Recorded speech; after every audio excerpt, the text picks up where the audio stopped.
Bien, bonjour chers amis de Télé Liberté, très heureux de vous retrouver pour une nouvelle édition de Terre de Mission, notre émission religieuse. Nous faisons aujourd'hui une émission un peu exceptionnelle, comme de temps en temps avec l'excellent Abbé Pagès, une émission co-animée autour de la question de l'islam, des chrétiens d'Orient, des convertis de l'islam au christianisme, etc.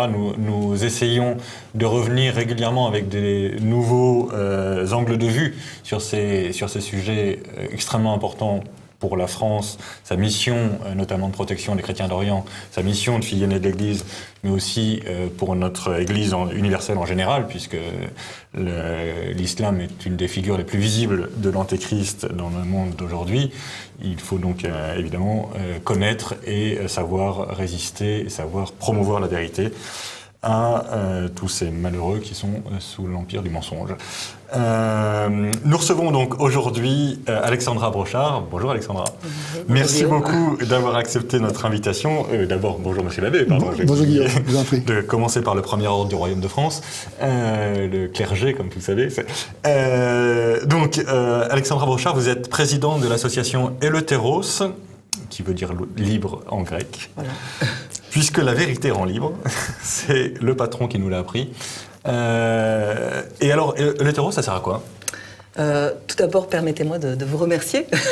Je suis très touchée que vous ayez pu que vous me conviez pour ce moment, pour vous présenter, vous parler d'une association qui me tient particulièrement à cœur. Eleutheros, dont j'ai repris la présidence en juin dernier. Cette association a pour vocation, en fait, a une double vocation. D'abord, elle a été créée en 2010, créée sous l'égide de Monseigneur Ray. Voilà, et c'était vraiment suite à un vrai souci de toutes ces personnes musulmanes qui émettaient vraiment le désir de se convertir. Donc, il fallait vraiment pouvoir répondre à cet appel. Et donc, les accueillir, comment ça veut dire quoi leur appel? C'est leur proposer le baptême ou ça veut dire... Voilà, c'était d'abord, je pense que c'est vraiment les cas par cas. Cas par cas. Et puis de permettre les liens avec les personnes susceptibles, de les faire avancer, de les orienter pour un éventuel baptême. Oui, parce qu'il y a des difficultés pour les convertis venus de l'islam à trouver dans l'Église un accueil qui les aide vraiment à retrouver une nouvelle vie. Ils sont persécutés dans leur vie, dans leur communauté d'origine, et ils ne trouvent pas toujours dans les paroisses l'accueil en conséquence, n'est-ce pas? Et donc cette association que vous présidez a cette belle vocation et que je pense pleine d'avenir, de venir en aide d'ailleurs pas seulement aux gens venus de l'islam, mais aussi à d'autres personnes issues de différents milieux, n'est-ce pas? Oui. D'avoir vraiment ce souci, dès que nous avons des personnes qui viennent vers nous, cette grande disponibilité. Et puis c'est vrai que l'enjeu est absolument capital. Enfin, personnellement, j'ai pu assister dernièrement à ce forum Jésus le Messie, qui depuis quand même un certain nombre d'années est présent. Et on est vraiment complètement édifiés par l'appel de ces jeunes ou plus âgés, ces personnes musulmanes converties et qui nous demandent vraiment d'une façon pressante de nous parler du Christ, quoi. C'est vraiment le plus grand des trésors et que c'est inimaginable de garder cela pour nous, et ça nous demande vraiment de nous réveiller, nous chrétiens, que faisons-nous, quoi. Vraiment, moi je suis bouleversée, donc je pense qu'ils vont nous permettre de grandir dans notre foi, quoi. Ça pose pas mal de problèmes, et peut-être que vous aviez dit, premier élément, accueillir les convertis de l'islam, vous vouliez dire un deuxième élément, j'imagine. Voilà, je vous remercie Guillaume. Effectivement, double vocation, donc bien sûr cet accueil de ces personnes musulmanes qui ont le désir d'avancer dans l'Église catholique, et puis bien sûr nos frères chrétiens d'Orient. C'est suite, bien sûr, vous savez ce qui s'est passé en 2015, avec l'invasion de Daesh, et en fait c'est très étonnant. mais suite à ce bouleversement de ces familles qui ont été vraiment persécutées, les appels ont commencé à devenir pressants. L'association Eleutéros, je pense que par bouche à oreille, en fait, vraiment, réellement, les familles sont arrivées et tout de suite contacté la présidente. Et du coup, c'était pas le... En 2014-2015, je ne sais pas si vous vous en souvenez, mais l'Église se demandait plutôt à ce que nous fassions tout pour que les familles restent sur place. Et c'était complètement incompréhensible parce que les familles, elles n'étaient pas encore sur place, mais elles étaient arrivées chez nous, en fait. Et elles étaient vraiment là. Alors nous sommes dans les Yvelines et je me souviens stupéfaite de découvrir que nous avions une famille arrivée depuis quelques semaines à 3 pas de notre immeuble. Et après, c'était toutes les démarches, c'est ainsi que cela se passe, c'est rencontrer le prêtre, parce que la priorité, c'est vraiment que ces familles puissent être intégrées dans les paroisses, et nous ne pouvons pas, nous, personnellement, malgré toute notre bonne volonté, les accueillir. C'est vraiment le souci d'avoir une équipe, et puis avec le soutien d'un prêtre, d'une équipe. Voilà, et là, ça a été le début de toute une aventure. Jamais j'aurais pu imaginer. Voilà, parce qu'il faut tout leur donner, finalement, à ces gens qui viennent. Il faut leur trouver un logement, il faut leur apprendre la langue, il faut leur trouver un travail, il faut les mettre en relation avec les papiers. Enfin, voilà. C'est impressionnant. Donc j'imagine que l'association a beaucoup de demandes à présenter. En fait, les gens sont extrêmement généreux. Il y a une très belle mobilisation, je pense, par rapport aux paroisses, très rapidement. Je dois dire que depuis, les gens ont un petit peu oublié tout ce qui s'est passé, mais les familles se sont intégrées vraiment remarquablement. Vous imaginez aussi que le premier handicap, c'est la langue pour nos frères irakiens, contrairement à nos frères syriens qui sont francophones. Donc c'est ça, on ne peut pas imaginer la difficulté pour eux quand ils sont arrivés. Et tout de suite, nous avons pu mettre en place, sur une paroisse, vous imaginez qu'il y a 3000 personnes peut-être, c'est étonnant, on fait un appel et il n'y a peut-être qu'une dizaine de personnes qui peut se rendre disponibles. Et à ce moment-là, c'est très étonnant, mais les équipes qui se sont mises en place, elles-mêmes, de par l'accueil de nos amis irakiens, se sont retrouvées... il y a une vraie unification entre nous, une vraie unité. Et on se dit vraiment que c'est le Christ qui est à l'origine de cette unité. Parce que ce n'est pas seulement les accueillir, c'est vraiment être... D'abord, c'est un honneur énorme. Quel honneur d'être au service de mes frères chrétiens d'Orient qui ont tout perdu pour le Christ, qui vraiment, c'est le seul trésor. Des confesseurs de la foi, c'est vraiment. Alors ça nous a vraiment bouleversés et tout de suite on n'a pas réfléchi. Voilà. Et alors après, il y a les équipes pour ceux qui sont plus à même d'aider pour les démarches préfectorales, administratives. Après, il y a les plus branchés vis-à-vis des écoles. Donc avec toujours ce souci de faire vraiment ce que nous aurions aimé toujours pour les mettre à l'aise. Nous faisons ce que nous aurions aimé que vous fassiez pour nous. Donc c'est les écoles catholiques. Quelquefois ça a pu nous être un peu... mais le réseau amicaux, ça fonctionne. Et puis d'abord, nous voulons le mieux pour eux. Et alors concrètement, comment ça s'organise? Vous avez des délégations d'Eleutéros un peu partout en France? Oui. Je vous dis, la première démarche, contacter le prêtre. Qui nous accueille. À partir de là, créer des équipes pour les encadrer. Et puis ça va bien au-delà de tout ce qu'on peut imaginer, parce que c'est pas simplement être au service d'eux. C'est des liens qui vont se créer absolument inestimables. Et jamais j'aurais pu imaginer pouvoir avoir cette relation d'amitié en Christ, en fait. C'est vraiment ça. Vous avez une idée un peu des chiffres? Combien de familles, par exemple, de chrétiens d'Orient vous avez accueillis? Alors nous, très précisément, oui, nous le savons. Nous, sur les Yvelines, on en a à peu près une trentaine de familles qui sont de tout âge, de toute situation sociale, de tout milieu social, j'allais dire. Irak et Syrie Alors plus exclusivement les familles irakiennes.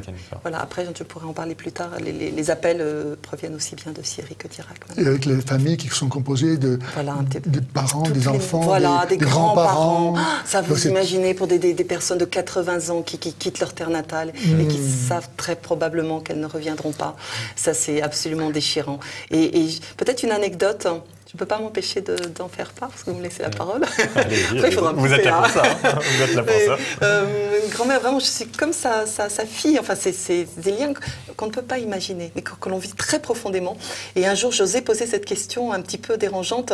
Mais s'il vous plaît, nous lui avons trouvé un appartement, voilà, tout était au mieux. Et oser lui poser la question, mais qu'est-ce qui est le plus difficile pour vous? Permettez-moi de vous poser cette question. Vous êtes là depuis 1 an, 2 ans, vous êtes venu avec votre fils, votre belle-fille, vos petits-enfants.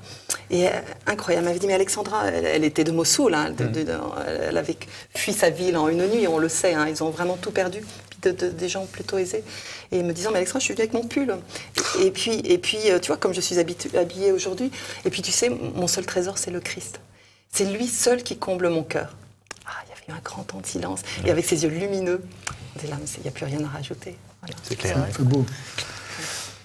Et au niveau des structures de l'État, comment ça se passe? Vous avez une aide Voilà, alors tout se met en place, bien sûr. Voilà, pardon, vous me reposiez la question, comment, par rapport à ces familles, toutes les démarches à entreprendre. Comment vous et tout, voilà, ouais. et puis aussi le nombre des familles, pardon. Oui, pardon. Alors, il y a une bonne trentaine de familles, pas de familles, de familles, pardon, qui sont arrivées sur les Yvelines.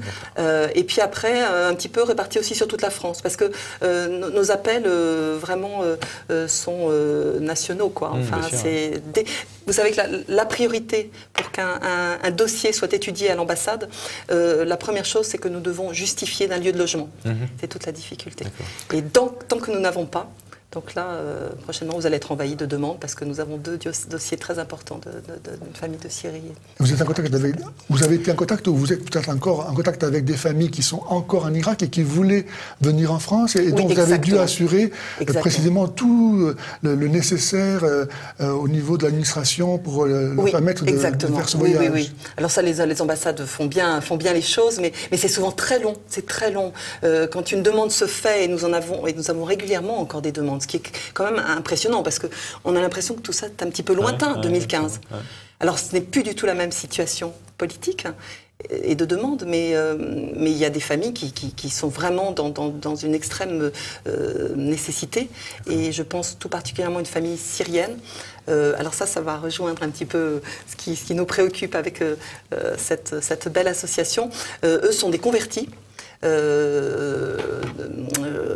Vous voyez, des professeurs d'université, et toujours à Alep. Et là, on est depuis 3-4 mois en lien avec eux. Après, il y a une vigilance extrême à avoir, mais nous avons la chance d'avoir une famille qui les connaît bien et qui nous ont confirmé que la demande était vraiment réelle. Et surtout, il y a une persécution, parce qu'ils savent, les musulmans savent qu'ils se sont convertis. Et il faut absolument... alors nous essayons actuellement de tout mettre en place et pour contribuer à leur... Donc vous essayez d'en faire des réfugiés politiques, hein. Oui, exactement, bien sûr. Et ça, vraiment...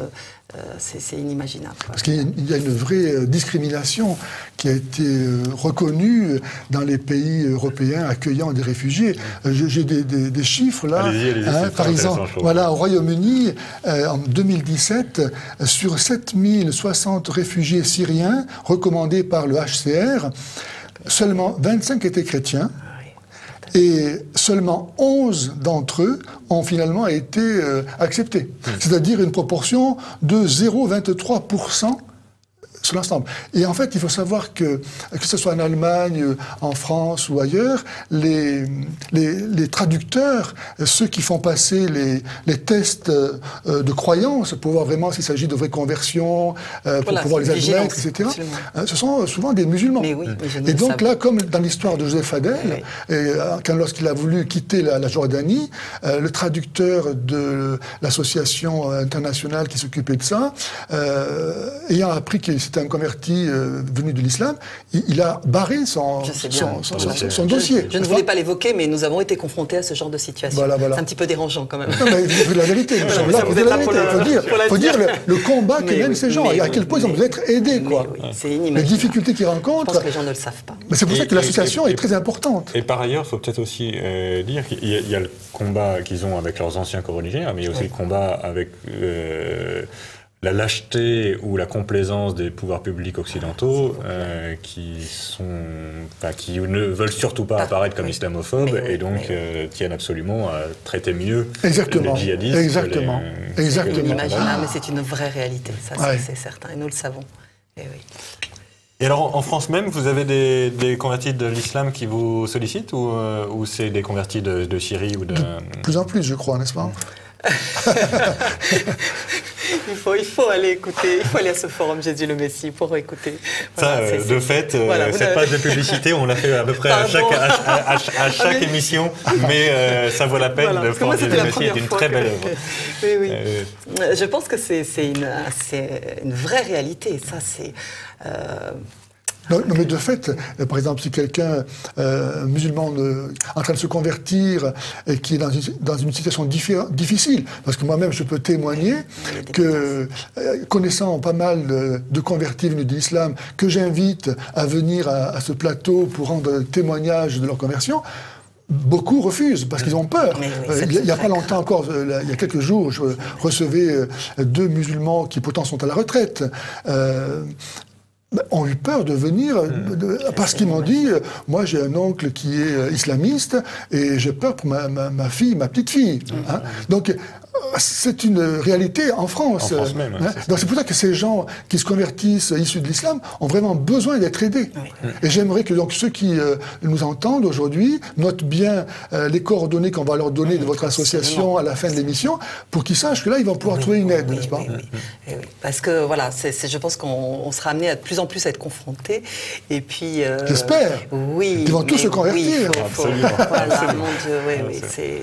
Donc il faut venir en aide à Eleutéros pour qu'Eleutéros puisse aider ces gens. Et puis une prise de conscience peut-être de nos amis, de nos milieux, où je pense qu'il y a une absence totale de ah oui, c'est un devoir premier. Réalise à quel point il est important et il y a un vrai désir. Enfin, je pense à cette jeune là qui fait un témoignage remarquable. Milena. Ah oui, incroyable. Mais s'il vous plaît, réveillons-nous, quoi, vraiment.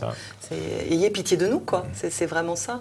Ne taisez pas, ne gardez pas ce trésor. Oui, parce que moi j'avais eu l'occasion de dire ça une fois au service des relations avec l'islam, qui est trop souvent complaisant avec la conférence des évêques de France, qui est trop souvent complaisant avec l'islam, et j'avais eu l'occasion de dire et d'écrire qu'il y avait une forme de racisme à l'envers. On a l'impression que les Arabes n'auraient pas le droit au Christ. Enfin, les Arabes avaient le Christ avant nous. Exactement. Enfin, les Arabes, je veux dire les Syriens ou les Irakiens.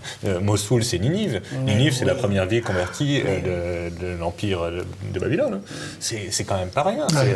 Donc aujourd'hui, à Ninive, à Mossoul, il n'y a quasiment plus un seul chrétien. Mais qui ne veulent pas revenir d'ailleurs, ils ne souhaitent pas. Puis de toute façon, la situation ne le permet pas. La situation est terrible. Mais c'est malheureusement le sort partout où l'islam s'implante, c'est l'éradication du christianisme et finalement de toute autre culture, de toute religion, de toute société. Donc y compris d'ailleurs des sociétés du pays. Enfin, on voit très bien avec les Coptes, où les Coptes ont réussi à maintenir une forte communauté chrétienne malgré toutes les persécutions.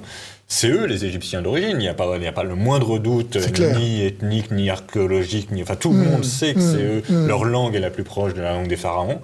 Et pour autant, ils n'ont pas le droit au chapitre. Ils sont chez eux et ils n'ont pas le droit au chapitre. Voilà. Ce qui est un scandale épouvantable. Enfin, moi, je trouve et alors, ils ont réussi dans les affaires éventuellement. Enfin, c'est incroyable qu'ils n'aient pas le pouvoir politique dans leur propre pays. Et j'attire l'attention des auditeurs à l'occasion. C'est des choses qui peuvent arriver aussi chez nous. Je rappelle quand même pour mémoire que la Tunisie de Saint-Cyprien ou l'Algérie de Saint-Augustin était chrétienne bien avant la France. Et qu'est-ce qu'il en reste? Qu'est-ce qu'il en reste? Rien. C'est un désert. Donc il faut vraiment se réveiller et puis comprendre que l'islam est vraiment un danger, un malheur, une malédiction, un fléau, et qu'on ne doit pas accepter ça. Oui, puis, mis à part ce que vous exposez, c'est que voilà, le Christ dit nul ne va au Père s'il ne passe par moi. Quand même, moi, cette parole m'intrigue, enfin ne m'intrigue pas, mais c'est une parole de vie, quoi. Et l'islam n'est pas le paganisme de jadis. C'est pas une religion naturelle qui attendrait le Christ. L'islam, c'est la religion de l'antichrist. Quand ils disent, la profession de foi qui commence par non, non, Dieu est seul Dieu. Nous disons oui, Dieu est seul Dieu. Mais c'est parce que nous ne positionnons pas par rapport à l'islam. C'est ça. Nous sommes... enfin, voilà. Moi, je trouve ça vraiment terrifiant et que ce soit les pouvoirs publics, que ce soit, hélas, souvent les ecclésiastiques, ne voient pas à quel point c'est... un danger mortel. C'est un danger mortel pour la civilisation, mais c'est un danger mortel pour les âmes. Enfin, exactement, pour le salut. Absolument. C'est pas normal qu'on leur refuse. Enfin, moi, je trouve que c'est pas supportable. En fait, on est des monstres. Oui, c'est notre lâcheté. Il y a la subtilité de l'approche, peut-être, c'est ça. Oui, alors être dans la critique. Ça, vous avez raison. En même temps, comprendre ce à quoi nous sommes confrontés, mais en même temps, leur parler de cette vérité qui rend libre, quoi. Ouais. C'est surtout ça, en fait. Enfin, je sais pas, après, chacun, selon ce qu'il habite, comment l'approche. Chacun a son charisme. Moi, de fait, la conversion doit aussi passer par la douceur, mais pour que la conversion et la douceur puissent s'œuvrer, il faut aussi avoir la fermeté du langage. Et donc, c'est évidemment pas en disant que le Coran dit faux qu'on convertira les gens, mais si on ne le dit pas et si personne ne peut le savoir, quoi. C'est pas normal que ce message, en France, qui est né de l'Église, ça soit pas. Aujourd'hui, si vous dites ça, c'est mal. Bah non, c'est pas mal, c'est la vérité. Cette parole de Sainte Bernadette, je ne suis pas venue pour... Absolument. Je ne suis pas venue pour vous faire croire, mais pour vous le dire. Ma mission, c'est juste de vous le dire. Après, vous en faites ce que vous voulez. Moi, je suis frappé. Je me demande comment les musulmans qui entendent partout comment, au nom de l'islam, on terrorise les autres populations, même parfois des moins musulmans que les terroristes, etc. Comment ça ne les interpelle pas pour se rendre compte de la nocivité intrinsèque de leur religion? Comment, moi qui appartiens à cette religion, je suis donc solidaire de cet état de fait qui fait que partout où l'islam s'implante, il terrorise les gens. Je dis, comment assumer d'être à ce moment-là musulman avec un tel passif, quoi? Mais vous savez, on a souvent parlé de la comparaison entre l'islam et le communisme. Moi, je pense que c'est à peu près le même genre de psychologie. On dit l'idéal sera très beau. Quand la terre entière sera musulmane, vous verrez comme ça sera beau, ça sera le paradis sur terre. De la même façon que le paradis prolétaire. Mais avant, c'est vrai que ça va être un peu difficile. C'est ça. Alors, on fait 100 millions de morts comme ça, tranquillement. Après, ça va aller. Mais c'est monstrueux. On ne peut pas détruire une personne juste pour la beauté de l'humanité, quoi. C'est pas possible. Une personne, c'est personne. La différence avec le communisme, c'est que l'islam, il utilise le concept de Dieu pour se justifier. Et là, comme il n'y a rien de plus grand que Dieu, si on croit que Allah, c'est le Dieu, effectivement, on ne peut pas avoir un contredit. C'est ça qui est terrible. Mais je crois que nous, catholiques, nous avons un rôle absolument déterminant. Donc en fait, non seulement il faut se soucier des musulmans, mais il faut se soucier aussi de nous, chrétiens, qui devons vraiment vivre avec plus de ferveur notre foi, et rien ne pourra se faire si d'abord il n'y a pas une prise de conscience de notre côté. C'est ça qui est désolant. Ce qui convertit, c'est le voyer comme il s'aime et voyer comme ils aiment le vrai Dieu, quoi. Si on n'est pas capable de fait d'accueillir des gens qui viennent de notre religion, si on n'est pas capable de les accueillir, on envoie un contre-témoignage terrifiant, quoi. Oui, et puis ils témoignent d'une façon stupéfiante, quoi. Ils ont tout perdu pour le Christ, pour ne pas renier le Christ. Alors quand vous dites ça, c'est pas seulement accueillir, faire plaisir, venir leur permettre de bien habiter, d'être bien logés. Alors ça, c'est une joie de pouvoir faire tout ce que l'on peut pour eux, comme on aimerait qu'ils nous fassent pour nous, si tel avait été notre sort. Mais ça va plus loin que ça, quoi. C'est vraiment... Donc il y a, comme vous dites, il y a cette douceur, cet amour qui est caractéristique de l'évangélisation. Il y a aussi le fait nécessairement de ne pas avoir peur. Parce que si les musulmans eux-mêmes voient qu'on se soumet par peur, pour eux c'est un signe que l'islam est la vérité, parce qu'il s'impose de lui-même. Et il y a un témoignage très beau de Moussa GTB, un Malien, qui est paru il n'y a pas très longtemps. Donc c'était un jeune Malien qui apprend qu'un de ses coreligionnaires, sa vidéo est sur mon site, apprend qu'un de ses coreligionnaires qui était malade avait été soigné par les sœurs religieuses à Bamako et qu'il s'était converti au christianisme parce que lui-même s'est dit, le Dieu des chrétiens, il m'a soigné, il m'a sauvé, donc il est meilleur que le mien qui est arrivé pour moi. Et donc celui qui à l'époque ne s'appelait pas Moussa, mais je crois Mohamed, décide d'aller le tuer, parce qu'il dit, moi, depuis tout petit, j'ai appris que pour aller au paradis, il faut mourir au djihad, donc il décide d'aller tuer son ancien coreligionnaire. Et il le trouve effectivement à Bamako, et il lui dit, son coreligionnaire dit, je sais pourquoi tu viens pour me tuer, mais je te remercie parce que tu vas m'envoyer au paradis, et en attendant, je te dis que Jésus t'aime. Et lui, il a été scotché par ce fait que ce chrétien n'avait pas peur de mourir. C'est ça. Et donc il n'a pas tué. Et il s'est converti. Et maintenant il évangélise un peu partout dans le monde. C'est beau comme histoire. Hein? Donc c'est cette fermeté. Dans l'Empire romain, pourquoi les Romains sont convertis? Parce que ces chrétiens, quand ils se faisaient baptiser, ils signaient un chèque en blanc pour aller être mangés par les lions. Et donc ils se sont dit, mais c'est qui ces chrétiens qui ont une telle force? Ils ont peur de rien, et puis ils n'ont aucune haine contre nous, ils sont tout contents quand on les vole, on les tue. Mais qu'est-ce que c'est ça? Il faut retrouver cette ferveur. Bon. Et puis peut-être aussi, pardon, si je peux me Allez-y, permettre, on va je veux finir là-dessus. rebondir. Pardon. Non, pas du tout. C'est la force de la parole de Dieu quand même. C'est absolument incroyable. Plus tranchante qu'une épée, elle transperce les cœurs. Absolument. Parce que si on est imprégné de cette parole, effectivement, toute crainte disparaît. Parce que c'est vraiment que nous nous rendions disponibles au Christ pour que vraiment lui œuvre en nous et à travers nos pauvretés. Et là, je suis assez surprise. Il fait des choses pas mal quand même. Eh bien, on va terminer sur cette belle parole enthousiasmante. Merci beaucoup à tous les deux pour cette émission passionnante. On va voir apparaître à l'écran les coordonnées d'Eleutéros. Je vous souhaite évidemment une bonne fin de carême, une belle montée vers Pâques. Et je crois que la semaine prochaine, c'est Jean-Pierre Mogendre. Mais avant la prochaine fois, que Dieu nous garde.